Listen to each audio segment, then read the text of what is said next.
오늘 본문의 말씀을 통하여 나는 어떤 성도일까요? 란 주제로 말씀을 나누도록 하겠습니다. 여러분, 교회 안에는요 많은 사람들이 존재합니다. 성별도 틀리고 나이도 틀리고 출신 지역도 틀리고 학력과 사회적인 신분과 이 모든 것들이 틀린 여러 사람들이 존재합니다. 그래서 우리가 인사한 대로 서로 사랑하고 축복해야 하며 위해서 기도해야 되고 그러한 축복을 빌어주는 도구 기도자가 돼야 하는 것이죠. 그런데 교회 안에는 그렇게 여러 부류의 종류의 사람들이 있는 반면에 영적으로 봐도 여러 종류의 사람들이 있습니다. 먼저는 교회는 다니되 예수님을 안 믿는 사람이 있습니다. 그리고 예수님을 믿고 구원받은 것으로만 만족하는 사람들도 있어요. 또 예수님을 믿되 이성이 허락하는 한도 내에서만 충성하는 사람도 있습니다. 그리고 예수님께 온전히 헌신하는 참 제자들도 존재합니다. 그렇다면 우리 주님께서는 어떤 사람을 원하실까요? 바로 주님께 온전히 헌신하는 참 제자를 원하실 것입니다. 그렇다면 여러분들은 과연 내가 지금 어떤 사람에 속해 있다고 생각하십니까? 요한복음 3장에 보면 유대교 종교 지도자의 모임인 산헤드린 공의회 회원으로서 백성들에게 많은 존경과 사랑을 받던 니고데모라는 사람이 나옵니다. 그는 예수님에 대한 소문을 듣고 많은 궁금증이 생기고 또한 주님에 대한 믿음이 어느 정도 들어가서 꼭 한번 만나보고 싶었습니다. 하지만 사회적인 명성과 체면 때문에 많은 사람들의 이목이 집중되는 많은 사람들이 모여있는 대낮에 예수님을 찾아간다는 것이 너무나도 어려웠습니다. 왜냐하면 괜시리 낮에 주님을 찾아갔다가 구설수에 올라 사람들의 그 소문이 너무 빠르잖아요. 그래서 저도 예수를 믿는 사람이다, 갈릴리 사람이다라는 소문 때문에 자신이 쌓은 명성과 이 지위와 모든 것들을 잃어버릴까봐 두려워서 주님을 낮에 찾아가지 못합니다. 그런데 너무나도 만나고 싶고 너무나도 말씀을 듣고 싶어서 곰곰이 생각하다가 그러면 아무도 없는 한밤중에 깜깜한 밤에 한번 찾아가 보자. 그렇게 마음을 먹고 밤에 주님을 조용히 찾아갑니다.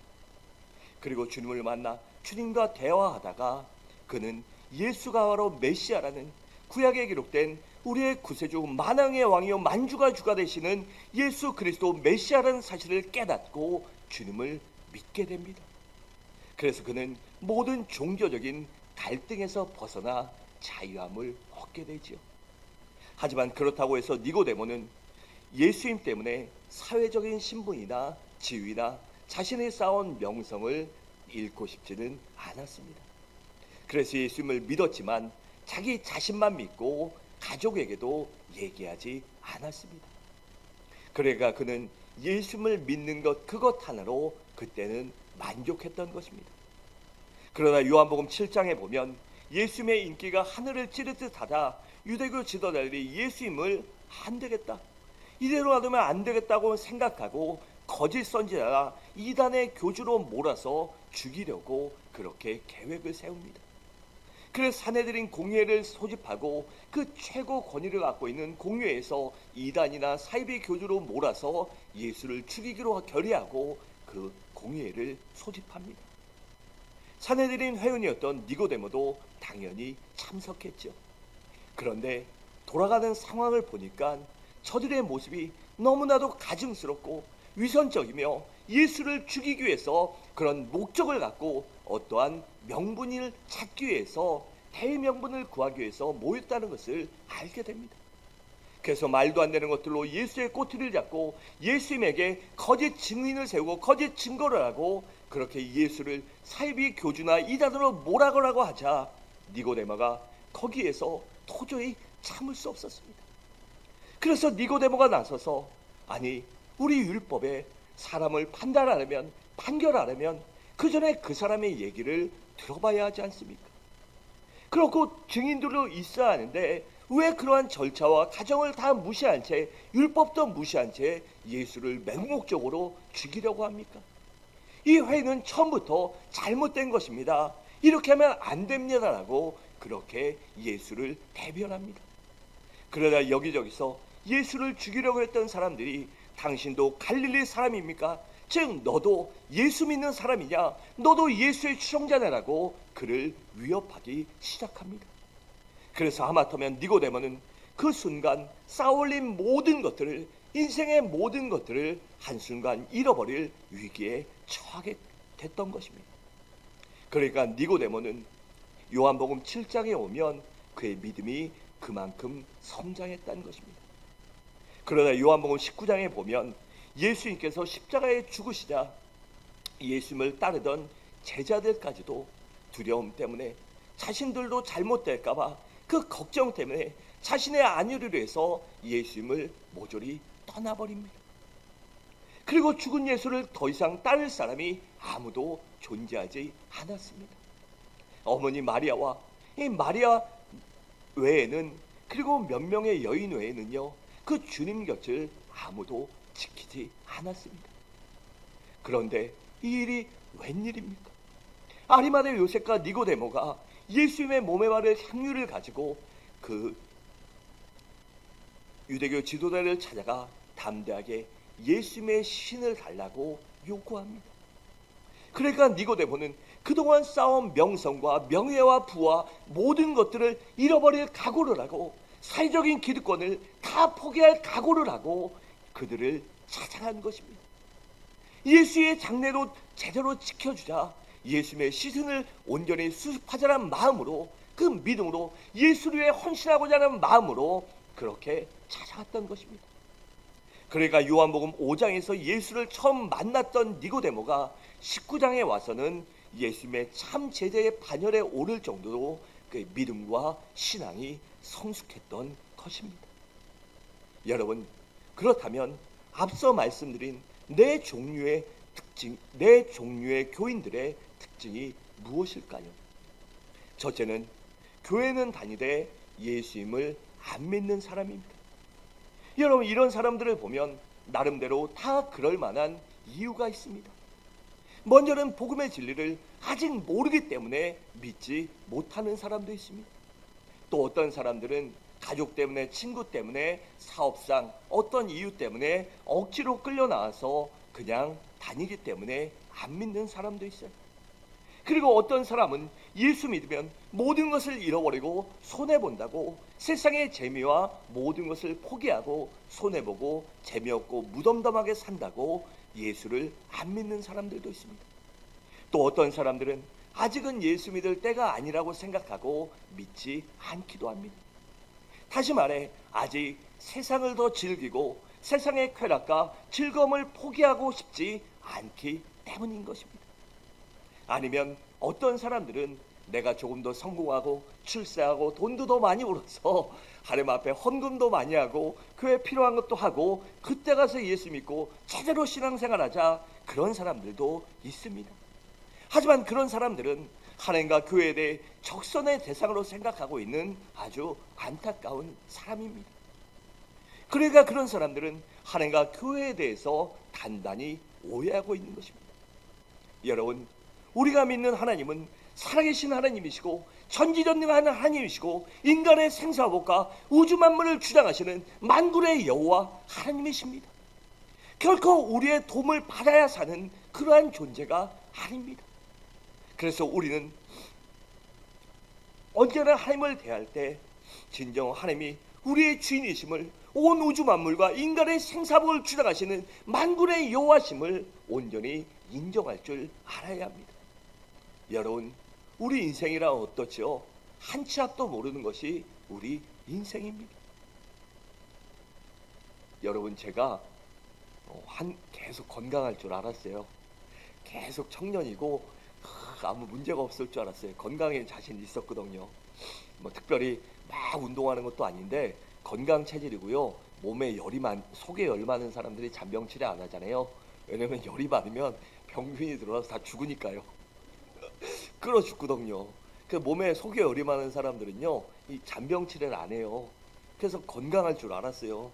근데 어느 날 허리가 하더니요, 이게 지금 몇 달째 가는데 아파 죽겠어요. 저도 이럴 줄 몰랐어요. 이럴 줄 몰랐어요. 일하는 요령도 있고 저희 아버지가 무거운 거를 좀 하고 하시거든요. 그래서 은행에 있는 은행 가보면 저 뒤에 있는 벽금고 아세요? 벽에 붙어 있는 금고실 그런 거 많이 하셨어요. 그래서 뭐 아버지 도와드린 적도 있고 알바한 적도 있고 이래서 일하는 요령도 있어요. 무거운 거 드는 거 요령껏 했는데도 이게 몸이 20대 청춘 같지 않더라고요. 그래서 아파서 지금 고생하고 있어요. 여러분 이처럼요. 한 치 앞도 모르는 것이 우리 인생입니다. 내가 안다고 하지만 알지 못하는 것이 알 수 없는 것이 우리 인생입니다. 그래서 자신의 생명을 돌볼 줄 아는 사람, 자신의 영혼을 돌볼 줄 아는 사람, 영혼의 때를 준비할 줄 아는 사람이 진정으로 지혜로운 사람인 것입니다. 그래서 고린도서 6장 2절은 이렇게 말씀합니다. 보라, 지금은 은혜 받을 만한 때요. 보라, 지금은 구원의 날이로다 라고 했습니다.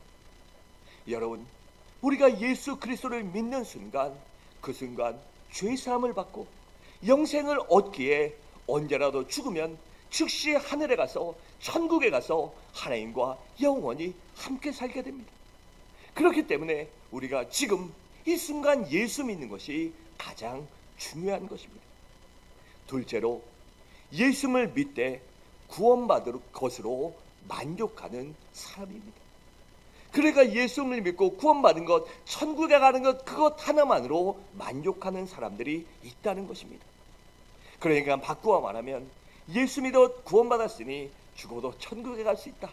그러니 다 됐다라고 그렇게 만족한다는 것입니다. 그래서 자기가 알아서 신앙생활 하겠으니 더 이상 신앙생활을 요구하지 말라고 합니다. 그러니까 이런 사람은 아직도 철저히 자기 중심적인 신앙생활을 하고 있는 것입니다. 이런 사람들은 그래서 조금도 변하지 않고 여전히 세상을 사랑하고 세상 것들을 즐기며 살아갑니다. 그래서 일주일에 한 번 교회 오는 것으로 만족하고 위안을 삼고 살아갑니다. 그래서 신앙생활을 어떨 때는 취미생활 정도로 생각하고 여기는 사람들도 존재합니다. 특별히 이런 사람들은 신앙생활에 깊이 빠지는 것을 안 된다고 잘못이라고 생각합니다. 그러면 신앙생활에 깊이 빠지면 자꾸만 터치받고 간섭받고 재미를 잃어버리고 손해볼 수 있다고 그렇게 생각하기 때문입니다. 그래서 적당히 신앙생활하는 것이 지혜라고 그리고 똑똑한 것이라고 그렇게 착각합니다. 여러분, 그런데 성경은 이런 사람들을 어떻게 말하는지 아십니까? 그런 사람을 어린아이 같은 신앙을 가진 사람, 육신에 속한 사람, 그리고 자갈밭과 길가밭과 돌짝밭과 같은 사람이라고 그렇게 말씀하고 있습니다. 그래서 이런 사람들은 주님을 위해 조금도 희생하거나 헌신할 마음이 없습니다. 그러다 보니 주일 성도도 제대로 안 하고 봉사와 전도도 교회 모임에도 참여하지 않습니다. 그러니 기도와 말씀도요 전혀 하지 않습니다. 또 교회나 교우들이 관심 갖는 것을 간섭이라고 생각하고 싫어합니다. 그래서 어디를 가든지 어떤 사람을 만나든지 내가 예수 믿는 사람이다, 교회 다니는 사람이라고 밝히기를 꺼려합니다. 그래서 괜시리 그랬다가 체면만 버리고 좀 어려워질 거라고 그렇게 생각하기 때문이에요. 여러분, 그런데요, 우리 삶을 보면 어떻습니까? 아이가 태어나면요 반드시 성장해야 합니다. 그리고 성장하면 그에 비례해서 어린애가 누리지 못하는 행복과 축복이 있듯이 즐거움이 있듯이 신앙생활도 마찬가지입니다. 신앙이 성장하는 만큼 거기에 비례해서 주님이 주시는 행복과 기쁨과 축복이 있습니다. 우리가 교회를 다닌다면, 신앙생활을 한다면 적어도 그것들을 맛봐야 하고 누려하지 않겠습니까? 그래서 구원받은 것에 만족하는 사람이 아니라 진정 그 말씀을, 축복을, 은혜를 누릴 수 있는 여러분들 되시기 바랍니다. 셋째로, 예수를 믿되 이성이 허락하는 한도 내에서 충성하는 사람들입니다.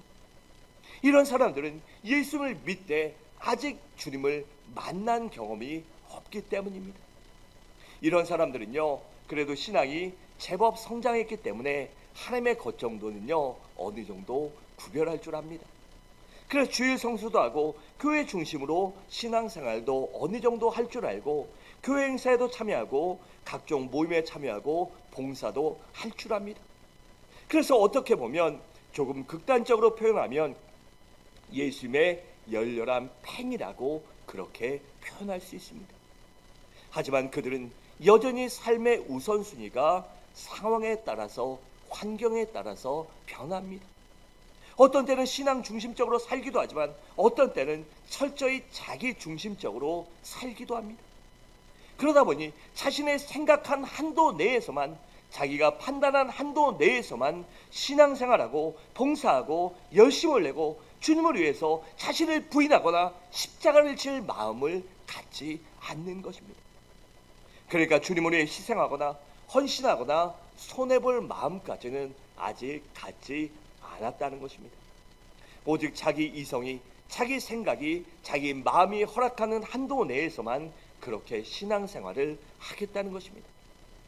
여러분, 요한복음 6장에 보면 예수님이 가시는 곳마다 만사를 제쳐놓고 따르는 무리들이요 아주 많았습니다. 그들은 예수님의 얼마나 열렬한 팬인지 모릅니다. 저들은 예수님의 오병이의 기적과 병고침과 귀신을 내쫓는 모습을 보고는 정말 미친 사람들처럼 주님을 찾아다니며 열광하며 따라다녔습니다. 그런데 예수님께서 저들에게 내가 하늘에서 내려온 생명의 떡이며 내 살과 피를 먹고 마셔야 영생을 얻을 수 있다. 살리는 것은 영이니 육은 무익하다라고 말씀하시자 그렇게 심각하고 모든 것을 포기하라는 말씀을 하시자 그들은 어떻게 했죠? 그들은 동요하고 더 이상 주님을 따라다간, 예수를 따라다가는 모든 것을 잃어버려야 되겠구나, 다 버려야 되고 다 포기하겠구나, 그런 생각이 들고 주님 곁을 슬금슬금 떠나기 시작합니다. 그래서 종국에는, 주님의 골고다 언덕에는 그들이 함께하지 못한 것입니다. 그렇기 때문에 그들이 부활의 주님도 만날 수 없는 것입니다. 바로 이런 사람들이 열렬히 주님을 따르는 사람이요 주님의 팬에 그치는 사람들입니다. 그래서 주님 곁에 남은 사람들은 제자들밖에 없었습니다. 그러나 주님께서 왜 너희들은 따라가지 않느냐라고 그렇게 상심한 마음으로 그들에게 말씀하시자 제자들이 어떻게 대답했죠? 주님께 영생의 말씀이 있는데 우리가 어떻게 주님을 떠날 수 있겠습니까? 라고 그렇게 대답합니다. 여러분, 이렇게 대답할 수 있는 사람, 그런 환경에서도 이렇게 대답하고 주님 곁에 있을 수 있는 그 사람들이 바로 주님의 참 제자들인 것입니다. 또 누가복음 9장에 보면 한 번은 주님께서 어떤 사람에게 나를 따르라고 하시자 그가 어떻게 하죠? 먼저 집에 가서 아버지의 장례를 지낸 후에 따르겠습니다 라고 그렇게 대답합니다. 그래 주님께서 뭐라고 하셨죠? 너는 내게 합당하지 않다라고 말씀하십니다. 여러분, 이 사람요 지금 아버지가 돌아가셨을까요? 안 돌아가셨을까요? 돌아가지 않았습니다. 멀쩡히 살아있어요. 그렇잖아요. 아버지 돌아가시고 장례식 하는데 거기까지 온 사람이 아니란 말이에요. 아버지가 멀쩡히 살아있는데 나를 따르라고 하자 아버지를 장례 지낸 후에, 그러니까 세상에 할 거 다 하고 다 한 후에 언젠가는 주님을 따르겠지만 지금은 아니라라고 그렇게 말하고 있는 것입니다. 지금은 주님보다 내게 더 중요한 것이 있다, 내가 해야 될 일이 더 많다라고 그렇게 주님께 변명한 것입니다. 또 한 번은 주님께서 어떤 사람에게 나를 따르라고 하시자 나로 먼저 가족과 작별 인사를 하고 따르겠습니다 라고 그렇게 대답합니다. 그래서 주님께서 뭐라고 그에게 말씀하시죠? 손에 쟁기를 잡고 뒤를 돌아보는 자는 내게 합당하지 않다라고 그렇게 말씀하십니다. 이 사람도요 지금 핑계를 대고 있는 것입니다. 지금 당장 작별 인사를 하겠다는 것이 아닙니다. 그렇다면 주님께서 기다려 주셨겠죠. 내가 가족들과 작별 인사하고 오겠습니까?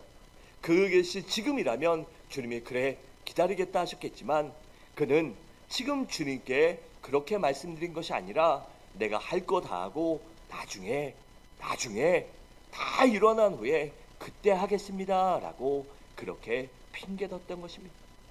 그래서 주님께서 내게 합당하지 않다라고 그렇게 말씀하신 것입니다. 여러분, 오늘날도요, 많은 교회들을 보면 많은 그리스도인들 중에 아직도 삶의 우선순위가 자기 자신인 사람들이 많이 있습니다. 입술로는 예수님을 주인이라고 고백하지만 마음은 여전히 내가 나의 주인일 뿐입니다. 그런데 이런 사람들은요, 훌륭한 종교인일 수도 있고 교인일 수도 있고 훌륭한 신앙인이라고 그렇게 말할 수도 있어요. 그런데 안타까운 것은 주님을 만난 경험이 없기 때문에 오직 믿을 뿐입니다. 그러다 보니 자기가 자기의 이성이 허락하는 한도 내에서만, 자기가 할 수 있다고 생각하는 그 범위 내에서만 하나님께 헌신하고 그 이상은 하지 않는 것입니다. 그래서 우리들은 이러한 주님의 팬이 되지 말아야 합니다. 이러한 주님의 팬이 아닌 주님의 참제자, 주님을 끝까지 따를 수 있는 사람, 영광의 자리뿐만 아니라 골고다 언덕까지 함께할 수 있는 사람, 그 십자가 밑에서 주님의 임종을 지킬 수 있는 사람, 그래요, 부활의 날 주님을 만날 수 있는 참 제자가 되어야만 하는 것입니다. 넷째로, 교인 중에는 예수님께 온전히 헌신하는 참 제자들도 있습니다. 여러분, 이런 사람은 주님을 만난 경험이 있는 사람들로 가치관과 인생관이 완전히 변화된 사람입니다. 그래서 인생의 최우선순위를, 내 삶의 최우선순위를 오직 하나님께, 주님께 두고 사는 사람들을 말합니다. 그래서 자신의 존재 목적이, 나의 존재 목적이 내가 무엇을 하든지, 내가 먹고 마시든 무엇을 하든지 오직 주님을 위해서 존재한다라고 그렇게 생각하고 각오하고 결단하고 살아가는 사람들입니다. 우리 로마서 14장 8절을 함께 읽겠습니다. 시작.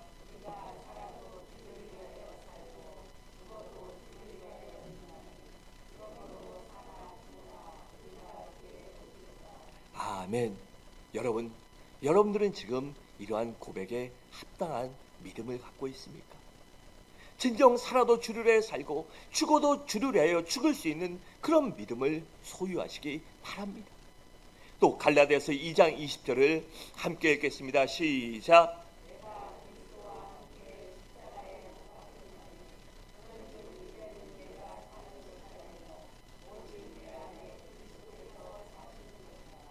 이제 내가 육체 가운데 사는 것은 나를 사랑하사 나를 위하여 자기 자신을 버리신 하나님의 아들을 믿는 믿음 안에서 사는 것이라. 아멘. 바로 이런 믿음의 사람들이 되시기 바랍니다. 그러면 어떻게 해야 우리가 주님의 참 제자가 될 수 있을까요? 그것은 두말할 필요 없이 우리 주님을 반드시 기필코 꼭 만나야만 합니다. 말씀을 통해서든지 성령을 통해서든지 기도의 응답을 통해서든지 아니면 병고침을 통해서든지 물질의 축복을 통해서든지 무엇을 통해서든지 반드시 주님을 만남으로 나의 가치관과 인생관이 완전히 주님 중심으로 변화돼야 하는 것입니다. 그리고 주님의 참제자가 되기 위해서는 23절 말씀처럼 철저히 말씀을 지킬 줄 알아야 합니다. 23절에 이렇게 말씀합니다. 또 물에게 이르시되 아무든지 나를 따라오려거든 자기를 부인하고 날마다 제 십자가를 지고 나를 따를 것이니라 라고 했습니다. 그러니까 먼저 무엇을 해야 한다고요? 자기를 부인할 줄 알아야 합니다. 다시 말해 나를 포기하고 버려야 합니다. 내 육신과 육신의 정욕과 안목의 정욕과 인생의 자랑들을 주님을 위해서 포기할 줄 알아야 한다는 것입니다. 그리고 그 다음에 십자가를 져야 합니다. 그러니까 주님을 위해 희생의 대가를 치를 줄 알고 헌신하고 손해볼 줄도 알고 고난받을 줄도 알아야 한다는 것입니다. 그렇다면 여러분, 내가요 지금 주님의 참 제자인가를 어떻게 알 수 있을까요? 그러니까 내가 지금 주님의 참 제자로 살고 있는가 아닌가를 어떻게 점검해 봐야 하는 것입니다. 먼저는 내가 힘들 때 어디서 위로받고 있는가를 보면 합니다. 여러분, 사람이 어려운 일을 당하면 당연히 누군가에게 위로와 상담을 받고 도움을 받고 싶어 합니다. 아무리 강인한 사람이라도요, 그때 위로해주고 따뜻한 말 한마디 듣고 싶은 것이 사람의 마음입니다. 그때 주님의 제자라면 무조건 주님 앞에 우리 주님께 달려올 것입니다. 그래서 마가복음 11장 28절은 이렇게 말씀합니다. 수고하고 무거운 짐진 자들아 다 내게로 오라. 내가 너희를 쉬게 하리라 라는 그 말씀을 믿고 주님 앞에 그 무거운 짐을 갖고 그 아픈 짐을 갖고 그 힘든 짐을 갖고 달려나와 주님께 참된 쉼과 평안과 위로를 받을 것입니다. 또한 내가 어떤 때 가장 화가 나는가를 보면 합니다. 우리가 살아갈 때 세상 것 때문에 가장 화가 난다면 아직은 내가 참 제자가 아닌 것입니다. 그런데 주님의 일을 제대로 하지 못해서 주님과 제대로 교제하지 못한 내 자신을 너무나 믿고 안타깝고 슬퍼서 나에게 화가 난다면 그 사람이야말로 진정한 참 제자인 것입니다. 내가 말씀대로 살지 못하는구나, 내가 기도하지 못하는구나, 내가 말씀 읽지 못하는구나, 하나님과 가까이 하지 못하는구나, 그것이 너무나 안타깝고 너무나 화가 나고 부족한 내가 미울 정도로 그러한 마음이 든다면 우리는 그제서야 진정한 참 제자일 것입니다. 또한 우리가 어떤 때 가장 기쁜가입니다. 가령 세상 것이 잘 풀리고 성공해야 신난다면 물론 기쁘고 즐거운 일이겠지만 참 제자는 아닙니다. 참 제자는 주님과 교제하며 주님의 일에 헌신하며 열심히 전도하고 기도하고 예배드리고 말씀 보고 믿는 사람들과 교제할 때 그때 신난다면, 그때 기쁘다면 그것이 바로 주님의 참 제자일 것입니다. 왜일까요? 인생의 가장 중요한 것이 주님께 있기 때문입니다. 또한 무엇을 위해 내가 물질을 사용하는가입니다. 왜냐하면 주님께서 물질이 있는 곳에 내 마음이 있다라고 하셨고 재물과 하나님을 겸하여 섬길 수 없다라고 그렇게 말씀하셨기 때문입니다. 그래서 내가 물질을 갖고 가장 우선순위에 무엇을 두느냐, 내가 사용할 때 가장 우선순위에 무엇을 염두에 두고 사용하는가를 보면 내가 주님의 참 제자인가 아닌가를 알 수 있는 것입니다. 여러분, 사람이요, 돈이 생기면요 가장 먼저 무엇이 생각나고 어디에 쓰고 싶은가를 보면 그 사람의 삶을 알 수 있는 것입니다. 당연히 주님의 제자라면 주님을 위해 먼저 사용할 것입니다. 여러분, 우리가 주님의 참 제자가 된다는 것은요 정말 어려운 일입니다. 여러분, 내 자신을 날마다 포기해야 하고 버리는 아픔이 내게 따라야 하기 때문입니다. 또 희생의 대가로 반드시 치러야 하고 어떨 때는 그 믿음 때문에, 신앙 때문에 고통도 감내할 줄 알아야 하기 때문입니다. 그런데 주님께 온전히 헌신하는 참 제자가 되면 우리 주님께서 그냥 내버려 두시지 않습니다. 너 그냥 그렇게 살아? 아니에요.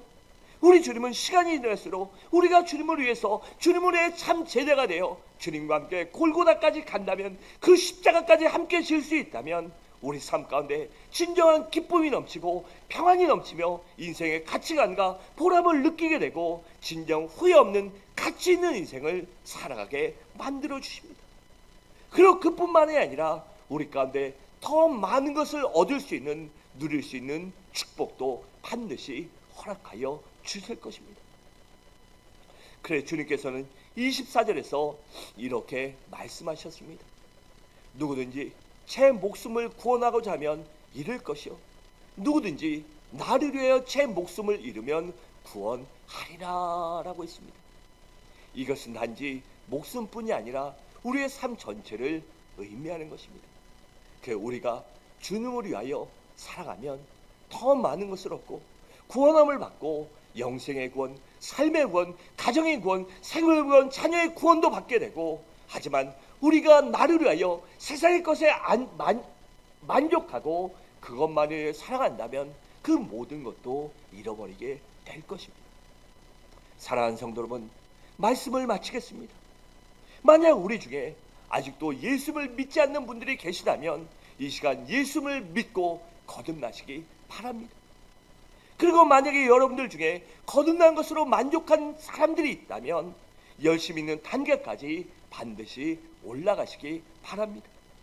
그리고 만약에 여러분들 중에 열심히 믿고 섬기는 분이 있다면 주님을 만남으로 변화받아 주님께 온전히 헌신하는 참 제자의 수준까지 올라가시기 바랍니다. 그래 주님 안에서 참된 평안과 기쁨을 누리는 진정 가치 있는 아름다운 삶을 살아가는 서부중앙의 모든 성도님들 되시기를 주님의 이름으로 간절히 축원합니다.